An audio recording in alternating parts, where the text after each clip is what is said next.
오늘의 누가복음 10장 38절에서 42절까지 말씀을 통해서 주님과 내가 좋아하는 편을 선택하는 삶이라는 제목으로 함께 말씀 나누고 싶습니다. 예수님께서 한 마을에 들어가셨다가 마르다 마리아 집에 가셨던 때에 이 일은 아주 유명한 이야기죠. 이 사건을 통해서 많이 사람들이 고민하고 또 묵상하는 포인트는 무엇이죠? 성경을 읽고 묵상하는 것이 더 중요하다.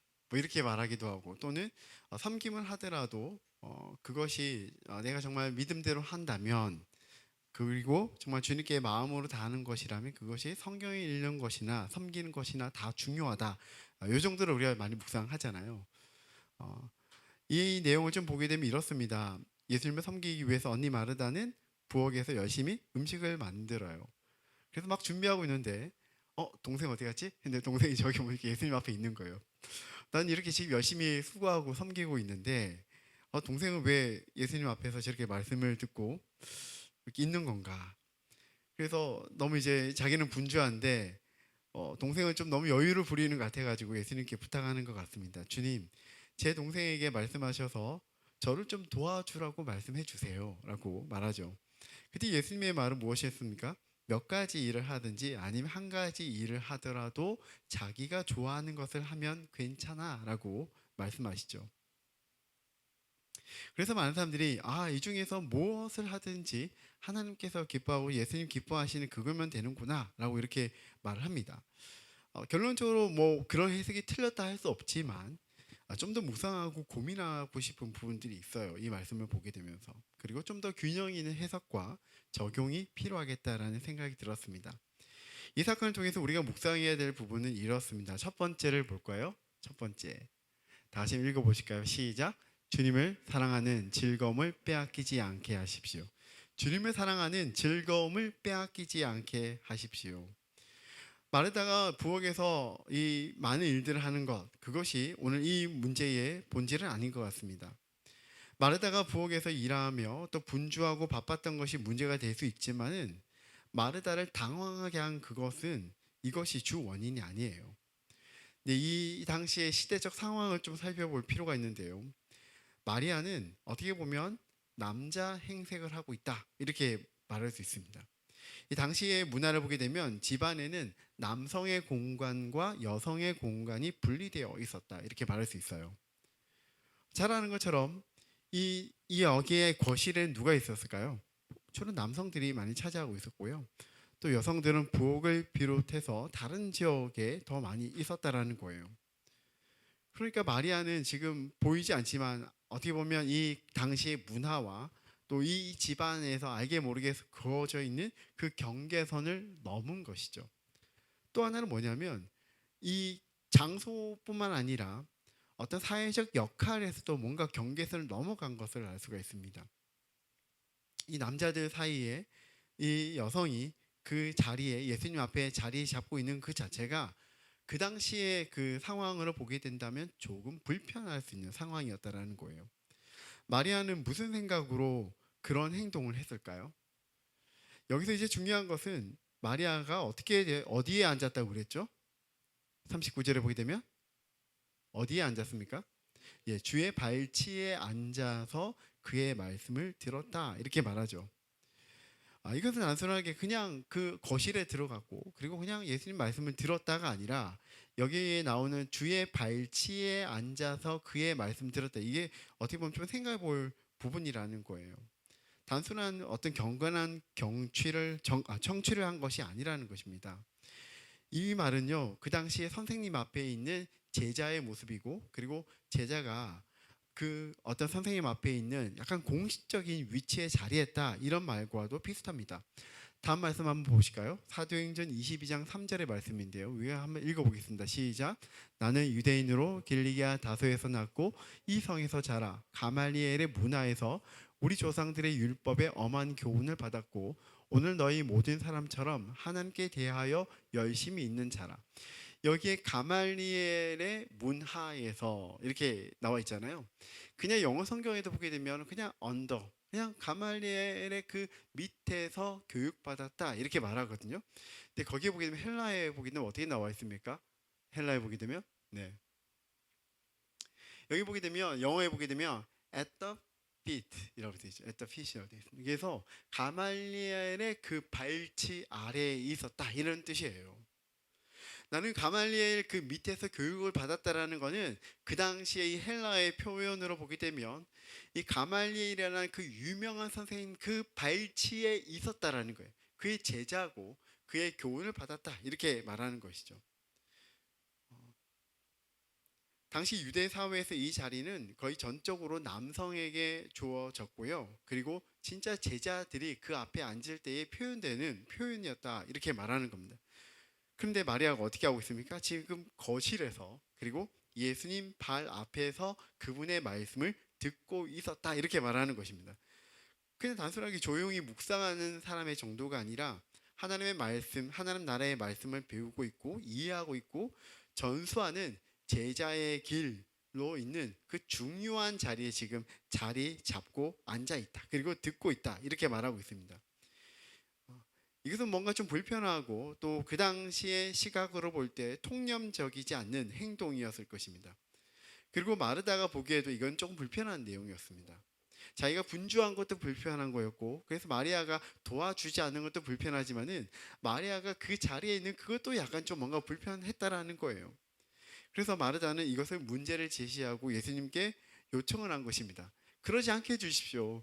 저와 함께 와서 여기 이 자리에 와서 저를 돕게 하는 그 자리에 오게 해주십시오 라고 얘기했습니다. 자, 그런데 42절을 볼까요? 42절을 보게 되면은 예수님께서 뭐라고 말씀하시죠?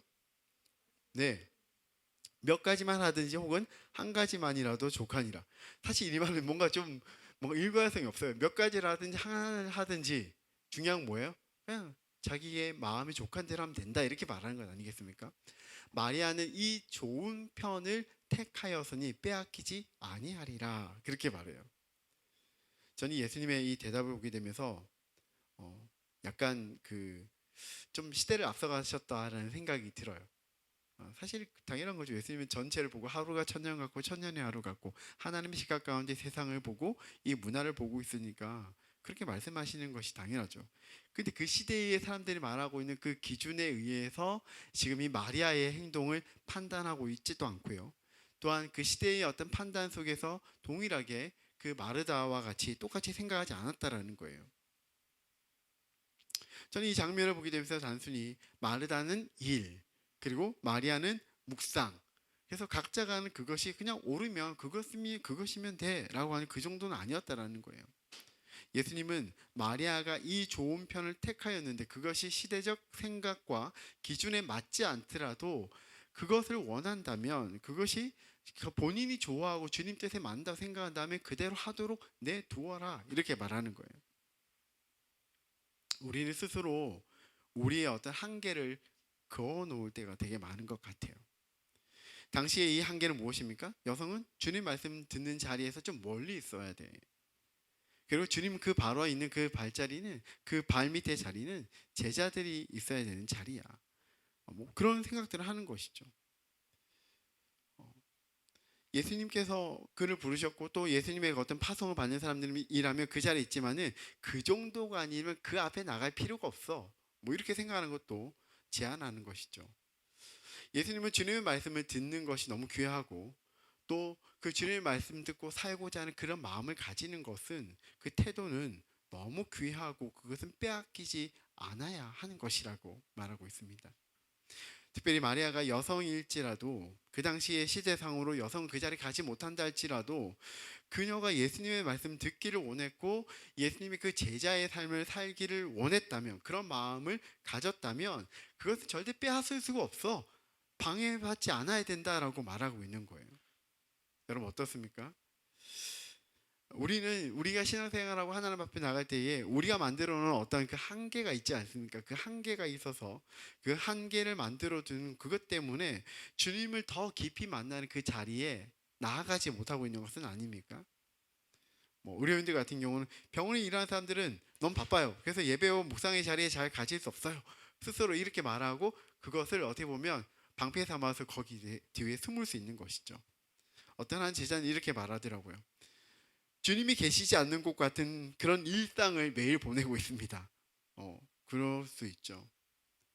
그런데 그렇게 말하고 난 뒤에 스스로 너무 그 당위성에서 빠져가지고 나는 어쩔 수 없어요 라고 말한다면 그것은 과연 바른 믿음일까라는 생각이 들었습니다. 또 다른 한편으로 저는 그렇게 생각했습니다. 오늘 우리가 새롭게 교회를 하는 이유는 무엇인가? 그 예수님 시대에 가지고 있던 그 오해, 그리고 그런 오해와 편견들이 지금 또 지금의 나름의 방식대로 그대로 유지되고 있는 것은 아닌가? 우리는 그것을 없애기 위해서 새로운 방식, 새로운 교회를 세워가는 것이라고 생각합니다.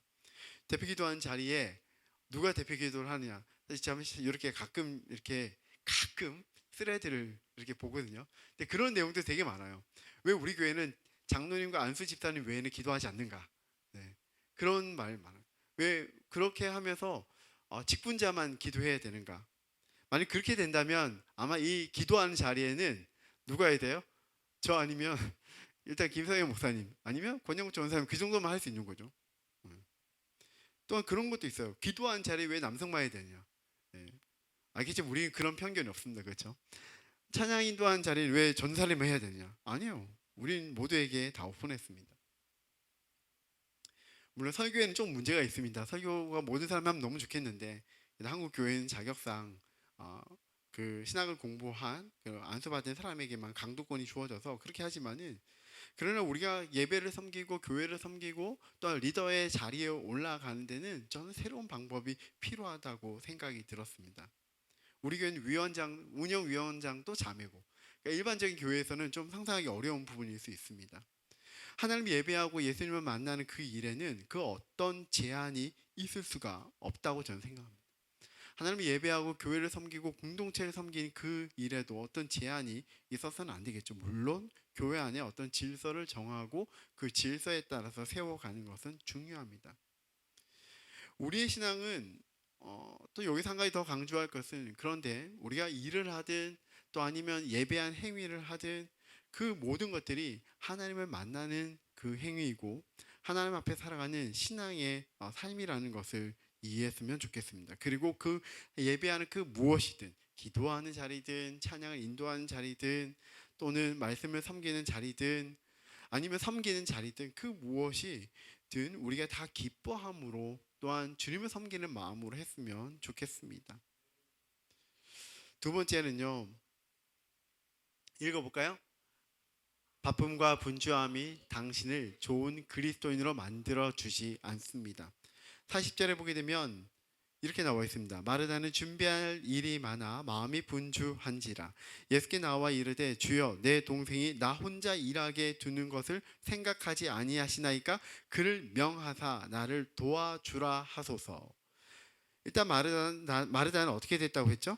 분주했다. 분주한지라 이렇게 말합니다. 여러분 이 부분을 읽으면서 어떤 생각이 들었습니까? 마르다의 분주함 어떻게 보입니까?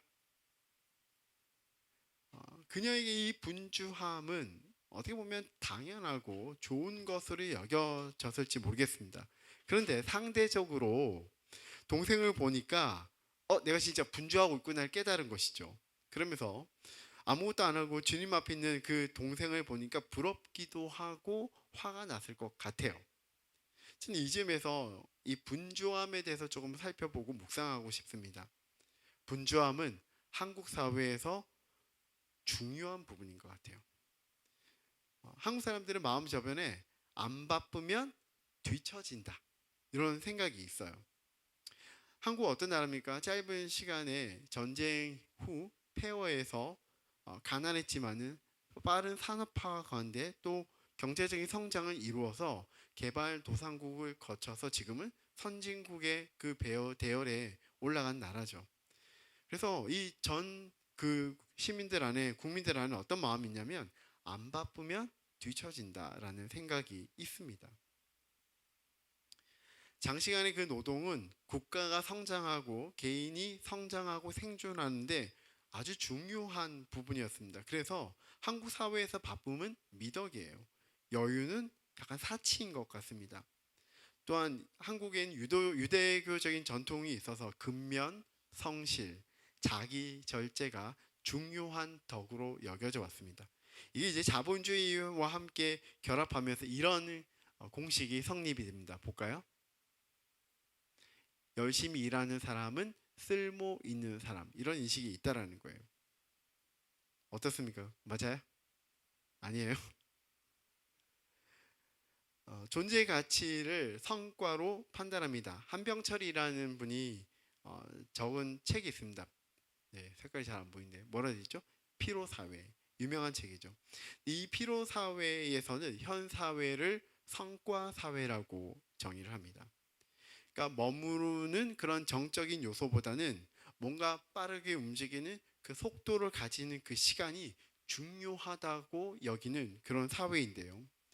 이런 현대 사회가 사색적인 삶은 부재하고, 그러니까 사색하는 시간들이 거의 없다라는 거예요. 노동하는 삶이 지배적이었고, 그리고 이 노동으로 인해서 뭔가 성과가 많이 가지게 될 때 그게 성공한 것이다라고 인식한다라는 거예요. 그래서 바쁘고 열심히 뭔가 일을 하고 성과를 많이 만들어내는 사회, 그게 이제 성과 사회인데요. 이 성과 사회를 또 다른 말로 이 한병철 교수는 피로 사회라고 정의를 했습니다. 이 피로 사회는 뭐냐면 스스로를 소진할 때까지 자신을 착취하는 거예요. 결과적으로 자신이 가해자이면서 동시에 피해자가 되는 사람들의 사회를 말하고 있습니다. 문제는 이런 배경에 생성되는 이 분주함이 그 사람의 인격이나 존재를 대변하지 못한다라는 거예요.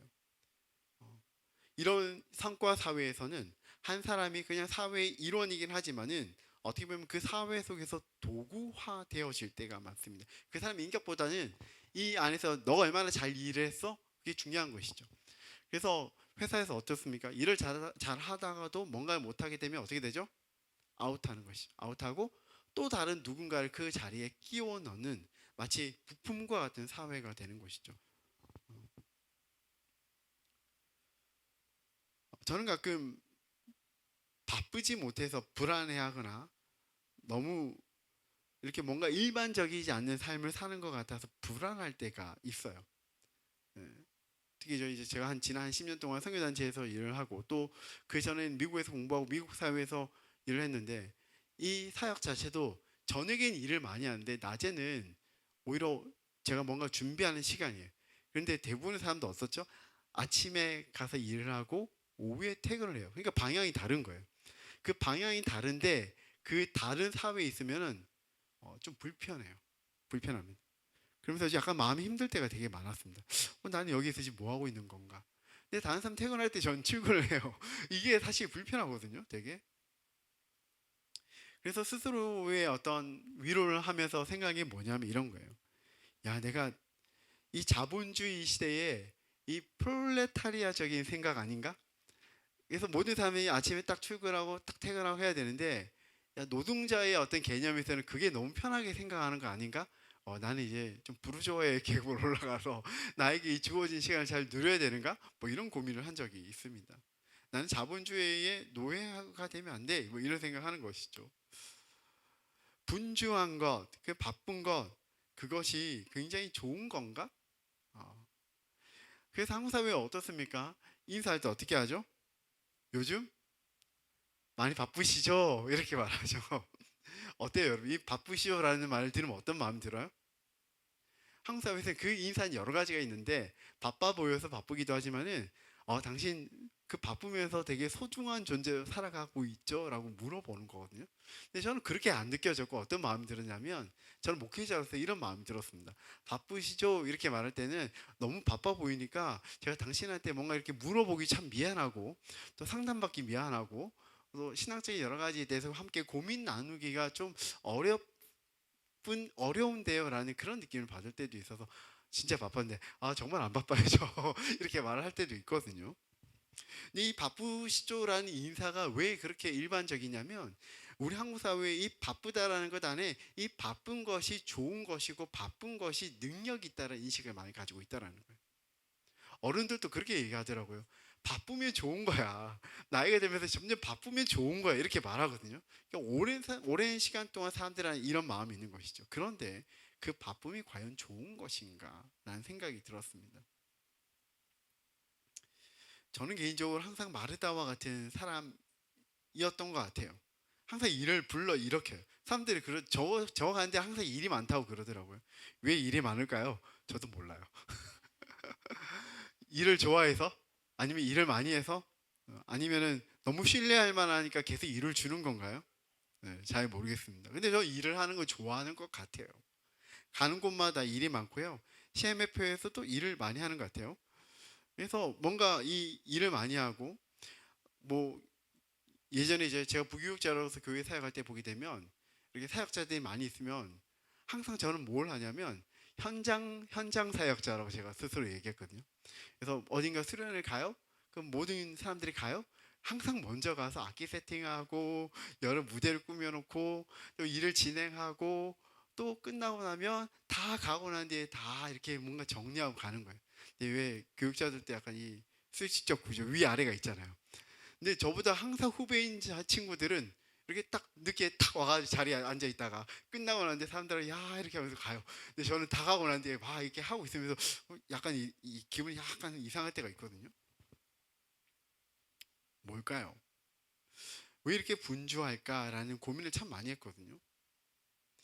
어, 예전에는 그 제가 다녔던 교회는 모교회가 경배와 찬양의 문화를 좀 빨리 받아들였던 교회였거든요. 근데 그 당시는요. 이런 앰프와 이런 것들이 거의 교회에 세팅이 되어 있지 않았습니다. 전자오르간 있어요. 그리고 그냥 일반 그 그랜드 피아노가 있어요. 음량이라는 것이 별로 없던 시대거든요. 근데 경배와 찬양하려면 어떻게 해야 돼요? 악기가 있어야 되고 앰프가 있어야 되잖아요. 그래서 이거를 날라야 되는 거예요. 누가 나르죠? 찬양팀이. 특히 누가? 형제들이. 그래서 이게 어디 있냐면 저기 보통 한 3층에 이렇게 교회가 있으면은 예배당 있으면 2층에 저 앞쪽에 있었거든요. 그래서 막 들고 날라요. 시간 얼마 없어요. 한 2부 예배가 끝나고 난 뒤에 그 오후 예배까지 사이에 밥을 먹고 나면 한 30분 정도 시간이 나요. 그래서 막 앰프를 들고 뛰어와요. 저는 이제 주로 그 믹서 담당이었는데 저렇게 조그만 믹서 말고 큰 믹서 있는데 그걸 막 들고 날랐어요. 그래가지고 막 세팅하는데 이렇게 막 땀 뻘뻘 흘리고 막 세팅하고 또 막 찬양 끝나고 예배 끝나면 또 어떻게 해야 돼요? 원점을 갖다 놔야 돼요. 근데 저의 마음이 문제가 되는 게 뭐냐면 기쁨을 하면 되잖아요. 기쁨을 하면 되는데 처음엔 기뻤죠. 몇 달은 기뻤어요. 근데 점점 안 기쁜 거예요. 어떻게 될까요, 제이비? 아, 왜 이걸 맨날 왜 내가 하는 거야? 아니 우리 이렇게 다 많은데 차영팀 아는 사람들 해주면 안 되는 거야? 뭐 계속 이제 불평이 생기기 시작하고 어려워지는 거죠.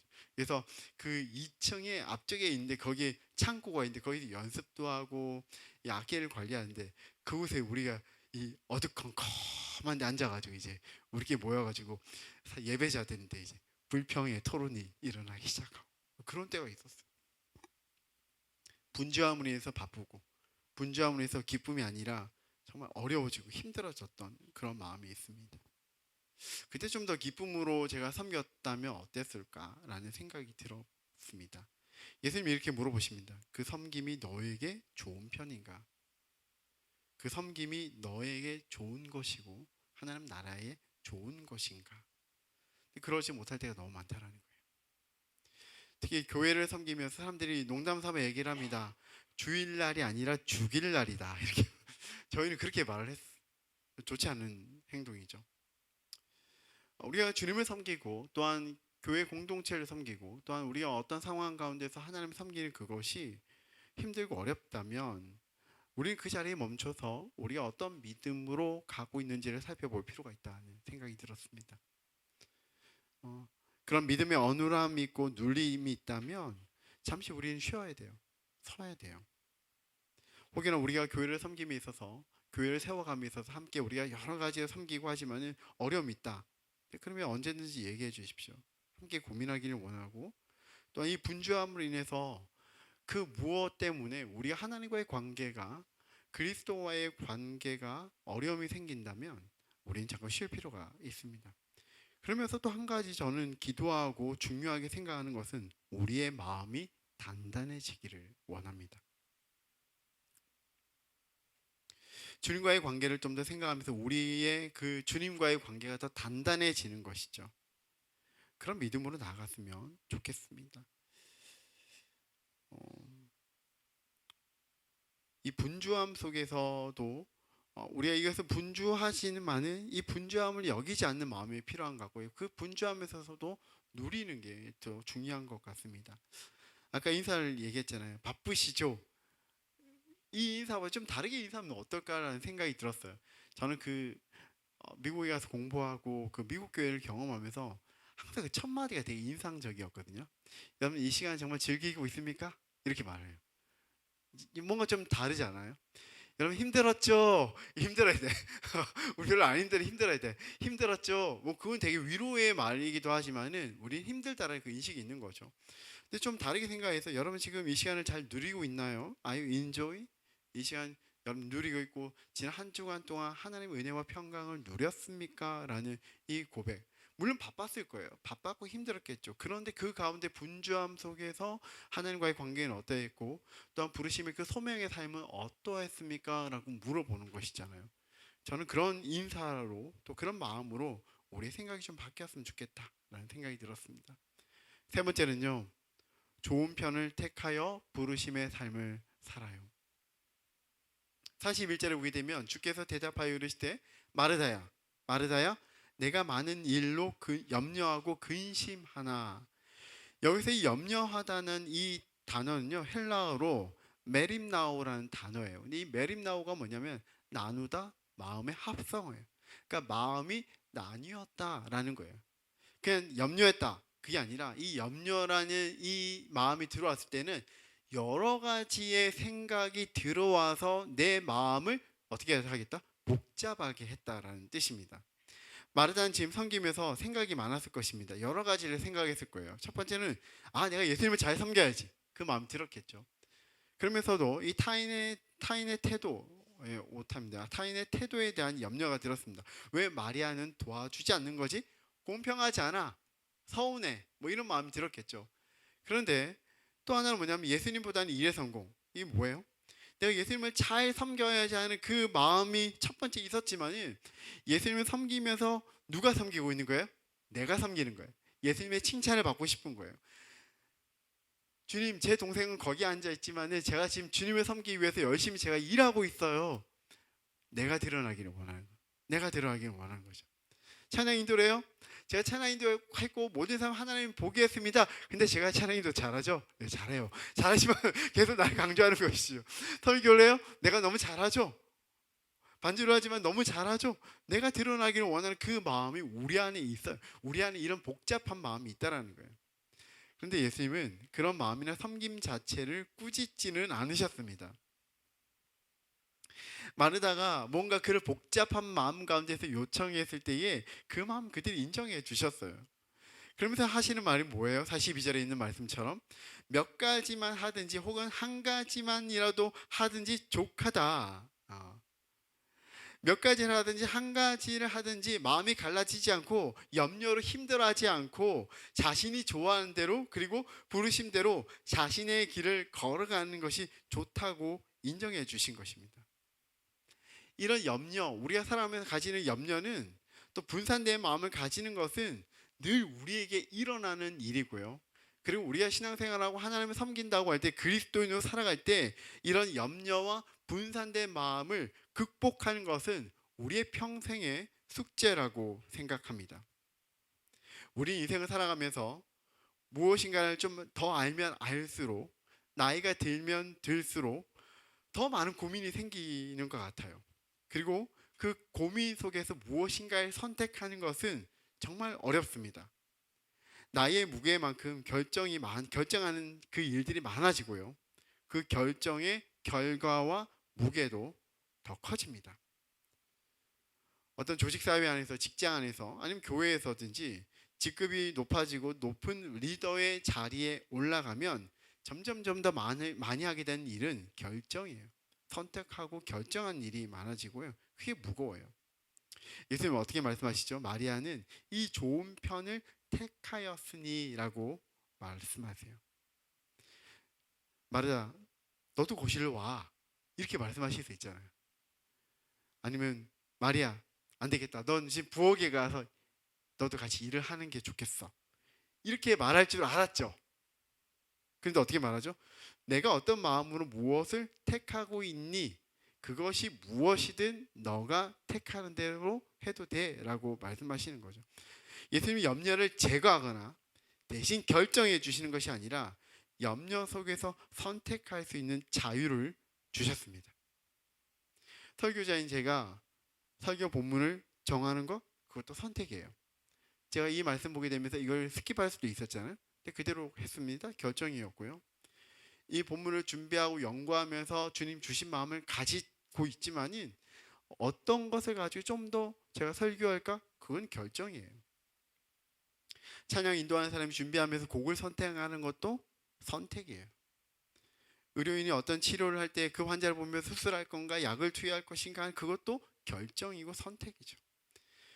우리가 어떤 배우자를 선택할 것인가 결정할 것인가 하는 그것도 선택이에요. 어떤 사람은 비혼을 결정하는데 그것도 선택이죠.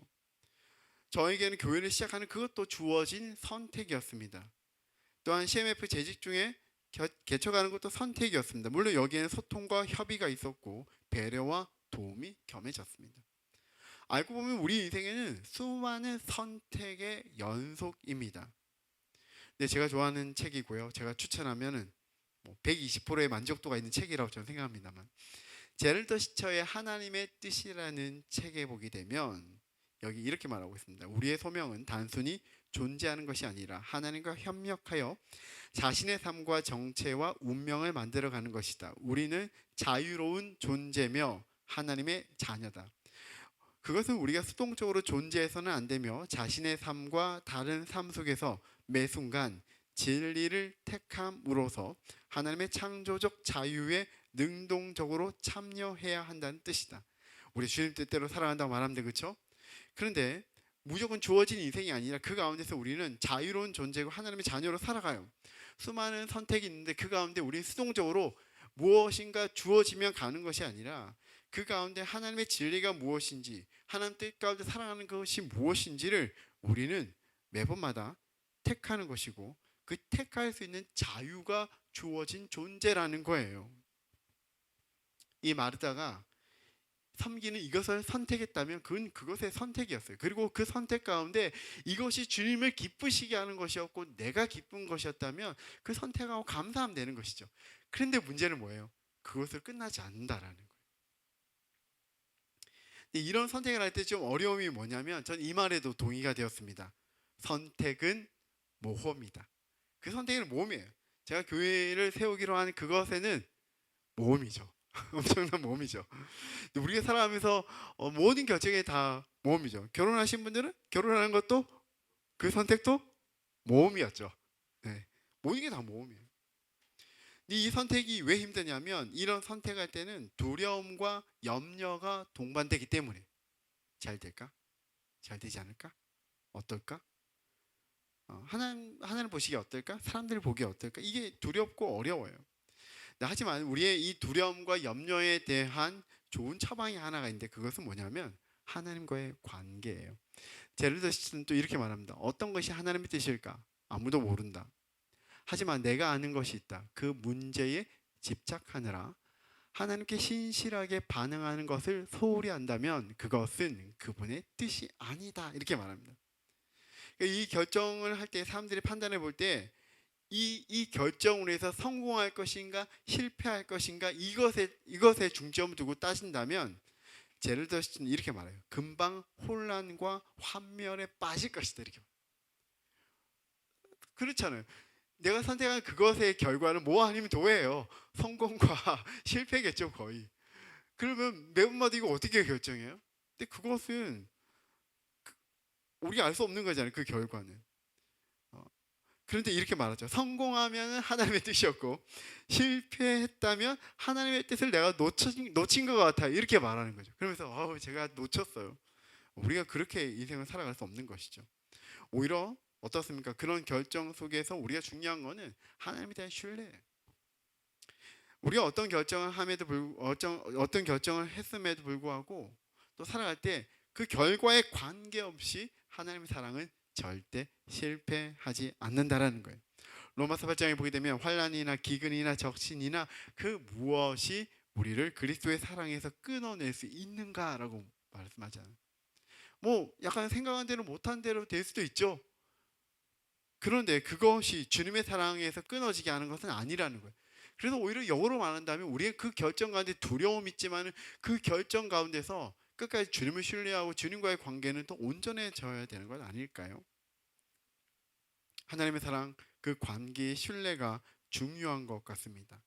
주님의 뜻, 소명의 삶을 살아갈 때에 마주할 여러 가지 선택과 결정의 그 시간이 다가오지만은 그 가운데서 우리가 할 것은 뭐냐면 주님을 더 신뢰하는 것이고 주님 안에서 우리의 삶을 내어드리고 한 걸음 한 걸음 내딛는 것입니다. 지난주에 제가 미국에서 섬겼던 교회 목사님이 한국에 잠깐 방문하셔가지고 그분이 하시는 세미나가 있어서 잠깐 갔다 왔거든요. 근데 그분 말고 다른 분의 그 강의를 좀 들으면서 좀 도전이 되는 말이 하나가 있었습니다. 이제 그분도 20년 전에 교회를 개척했는데 이렇게 말하시더라고요. 새로운 시대에 새로운 교회가 필요하다. 근데 처음에 이제 교회를 시작할 때 많은 사람들이 부담스럽고 재정에 대한 한계가 있고 또 재정에 대한 그런 두려움이 많으니까 많은 곳에 요청을 한단 말이죠. 그런데 한 곳으로부터 많은 그 재정의 후원을 받으면 그게 오히려 처음에는 자유로운 것 같지만 오히려 그것이 자유를 제한하게 된다 이렇게 말합니다. 새로운 개혁, 새로운 방식의 교회를 세워가기가 어렵다라는 거예요. 그분들의 뭔가 의견을 더 많이 받고 그대로 따라가는 것이죠. 실제적으로 분립 개척하게 되면 좋죠. 그런데 그 방식 그대로 따라갈 때가 되게 많아요. 그러면 그런 새로운 교회는 어떻게 보면 기존의 그 방식으로 답습하게 되는 것이고요. 어떤 교회의 방식 그대로 반영되어서 그대로 이루어진다라는 거예요. 새로운 교회를 세운다라는 거는 그냥 작은 교회를 만드는 것도 아니고 그냥 우리끼리 어떻게 해볼래도 아니고 새로운 시대를 준비하는 것인데요. 건강한 복음과 신학을 중심으로 새로운 사람들을 시대에 맞게끔 잘 담아내기 위해서 필요한 새로운 교회 공동체를 세워가는 것인데 그런데 그 무엇인가로부터 우리가 영향을 받으면 안 되는 것 아닌가 뭐 이런 말씀하셨거든요. 저는 이 말을 들으면서 우리 교회를 시작하려 했던 그 처음의 마음, 그 마음이 다시 한번 생각이 났습니다. 새로운 시대에 새롭게 시작하는 새로운 교회, 새로운 공동체, 청년 세대에게 결정권이 주어지는 교회, 그리고 능동성을 줄 수 있는 교회. 어떤 중요한 문제가 있다면 어른들이 만들어 놓은 그 방식에 의해서 따라가는 교회가 아니라 우리가 능동적이고 우리가 이 문제에 대해서 함께 고민하고 함께 세워갈 수 있는 그런 교회. 그런데 복음과 믿음의 본질을 잘 지켜내는 그 교회를 세우는 것이었죠. 그런데 문제는 뭐냐면 걱정이 돼요. 그게 문제죠. 저도 사람인지라 걱정이 돼요. 고민도 많이 돼요. 그 걱정과 고민, 이 아까 염려라고 말했던 여러 가지의 생각이 저에게 그대로 여전히 나타나고 있거든요. 어디에 제가 그 딱 중점을 가지고 있어야 될까? 염려는 당연히 생기죠. 그런데 주님을 신뢰함과 동시에 주님께서 주셨던 그 비전이 있으니까 그 비전과 염려 그 어디인가에서 제가 있어야 되는데 어디로 가야 될지는 잘 모르겠어요. 그게 이제 저의 고민점이거든요. 그러면서도 이 주님을 신뢰할 때 좀 마음의 희망이 생겨요. 그러니까 어떤 성공의 여부 때문이 아니라 주님께서 부르신 그 부르심을 기억하면서 그 조금 더 이쪽으로 주님 뜻에 가까운 그곳에 좀 서 있으면 좋겠다라는 생각이 들었습니다. 그러면서 주님의 부르심에는 주님의 인도하심에는 주님의 사랑에는 실패가 없다라는 거예요. 교회에 대한 얘기를 하고 저에 대한 얘기를 했지만 저는 여러분들에게 말씀드리고 싶어요. 무엇이 주님을 기쁘시게 하는 것일까? 무엇이 주님의 부르심대로 살아가는 것일까? 많은 것들이 결정하게 하고 그것이 걱정이 됩니다. 그런데 여기 있는 것처럼 좋은 편을 택하여서 살아가는 것, 하나님께 기쁘게 되는 것, 그리고 내가 기뻐하는 그 좋은 편이 무엇인가? 수많은 결정을 해야 되는 그 자리에 왔을 때 이것을 기억했으면 좋겠어요. 걱정이 있고 사람들이 말하는 성공과 실패, 그것도 중요하지만 주님 원하시는 것과 내가 가야 될 길이 무엇인가? 그 부르심이 있다면 그 부르심대로 좀 과감하게 선택하고 결정하고 나아가는 그런 믿음의 사람들 여러분들 되었으면 좋겠습니다. 그래서 세 번째가 바로 이것입니다. 좋은 편을 택하여 부르심의 삶을 살아가기를 원합니다.